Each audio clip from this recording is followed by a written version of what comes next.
Korinto 13:1-3. Kung ako'y magsalita ng mga wika ng mga tao at ng mga anghel, subalit wala akong pag-ibig, ako'y nagiging isang maingay na pompyang o batigaw na umaalingaw-ngaw. At kung mayroon akong kaloob ng propesiya at nauunawaan ko ang lahat ng mga hiwaga at ang lahat ng mga kaalaman, at kung mayroon akong buong pananampalataya upang mapalipat ko ang mga bundok, ngunit wala akong pag-ibig, ako ay walang kabuluhan. At kung ipamigay ko ang lahat ng aking ari-arian, at kung ibigay ko ang aking katawan upang sunugin, subalit walang pag-ibig, wala akong mapapakinabang. Ang pag-ibig.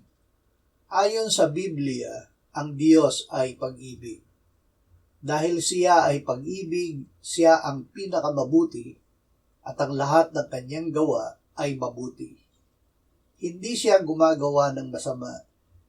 Siya ay matiisin at magandang loob, hindi mainggitin, mapagmalaki o hambog, hindi magaspang ang kilos, hindi ipinipilit ang sariling kagustuhan, hindi mayayamutin, hindi nagtatala ng mga pagkakamali, hindi natutuwa sa masamang gawa, kundi natutuwa sa katotohanan.